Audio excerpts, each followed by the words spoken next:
In adoration of the Supreme. From the dawn of intellectual development, human beings started their quest for their origin. Even the prehistoric humans realized that the emergence of life from the Cimmerian darkness was not an accident. To unravel the mystery of creation and to find an intellectual justification for their existence, they began their deep metaphysical probing.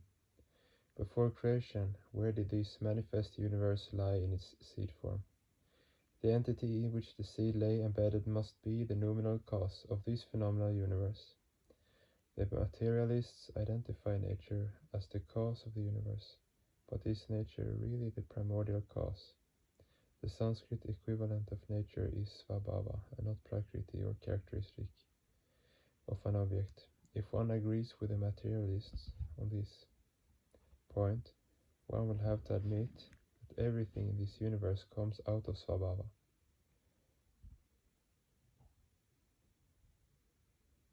The word Sva means own and Bhava means ID, so the etymological meaning of Svabhava is one's inherent ideal or fundamental characteristic, one's functioning. Hence Svabhava is not a subjective counterpart, but rather an objective counterpart, and thus cannot be accepted as a noumenal cause. The way in which the universe is unfolding may be said to be the characteristic of this universe at best. The entity behind the unceasing flow of creation is certainly not Svabhava or nature. Rather, that entity is the subject of both the universe and nature. Svabhava meka kavajo vadanti kalam tatanye parimu yamana devasya eva mahima tuloke yenidam brahmyate brahma shakram. Most materialists claim that everything is born out of nature, but they fail to clarify the true nature of this nature. Moreover, there is no consensus of opinion among them. Like idealists, they also conjecture and make incoherent statements and throw stones in the dark.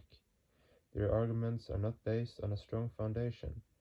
To accept something which is only a distinctive style of functioning, or which is bereft any subjective bearing, means to try to hide one's ignorance and sidetrack the main issue in order to throw the unwary masses into confusion. This solution proves just how hollow materialism is. It is very difficult to understand how these people, who are reluctant to accept anything beyond perception as real, agree that nature is the noumenal cause of these apparent realities. Some philosophers declare that time is the ultimate cause. Time can best be defined as the mental measurement of the motivity of action. If this is so, how can the time factor be the absolute cause?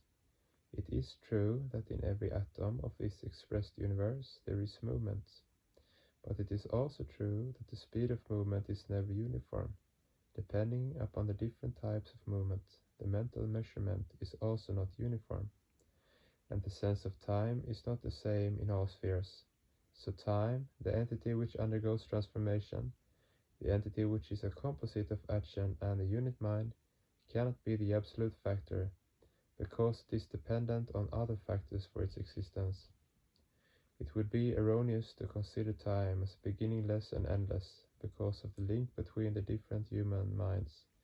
Since the distant past, time has an apparent sequential identity of being beginningless and endless. Yet time is not an unbroken singular entity. Being a form of measurement, it cannot be the subject. To ascribe authorship to the time factor would be sheer folly. One rotation of the moon around the earth is conceptualized by the mind as a segment of time called a lunar month. The lunar month is not the agent which causes the moon to revolve, but rather is the name given by the witnessing human mind to one orbit of the moon around the earth. Thus the lunar month has no authorship. Similarly, the awareness of the solar month arises due to the movement of the earth around the sun. Had there been no sun or earth, or had the earth not moved around the sun, there would be no solar year.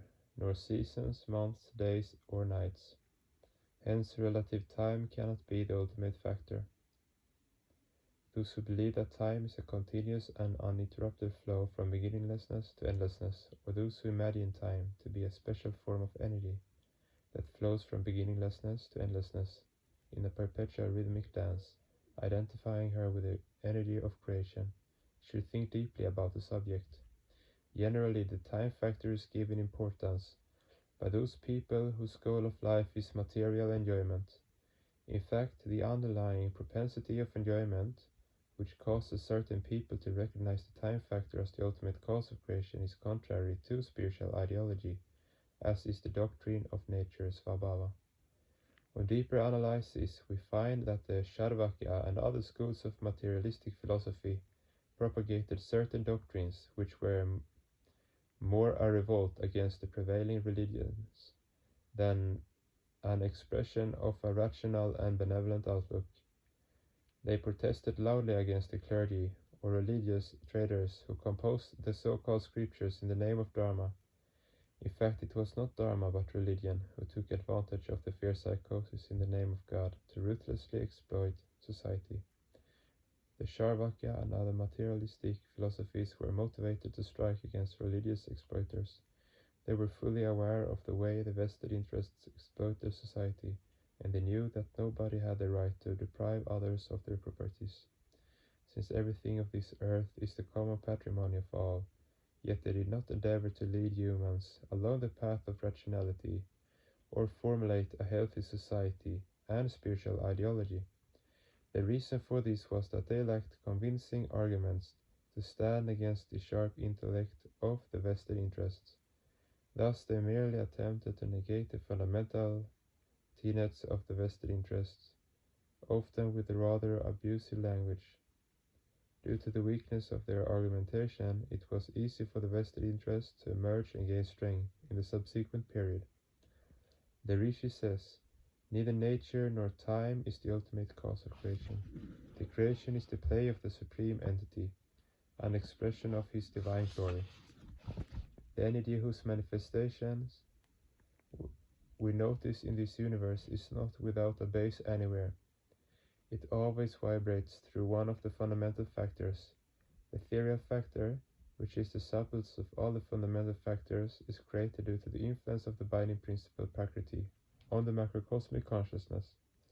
In the absence of the binding principle, the existence of ether as a fundamental factor would have remained unsubstantiated, unexpressed, due to the influence of the subtler binding principle of Prakriti. The mind stuff of the cosmic mind is crudified into the ethereal factor. Thus the mind stuff is the essence of the ethereal factor. The binding principle in varying stages is something sentient, sometimes mutative and sometimes static. The essence in the flow of creation has been called Devata by the Rishis. The binding principle which produces diversities and multiplicities is the immanent power, the triple principle Prakriti. This flow of creation, the expression of energy, and the vibrations of the thought world are moving around the macrocosmic nucleus. Purushottama, who is free from bondage, yet controls all those in bondage. This vast cycle of creation is termed Brahma Chakra. The Rishi says that Brahma Chakra revolves due to the exalted glory of the Supreme Entity. Yena vritam nityam idam hi sarvam jnana kalkaro guni sarva vidyaha tene shitam karma vivartateha pritvya pyate yonila kane nishintyam.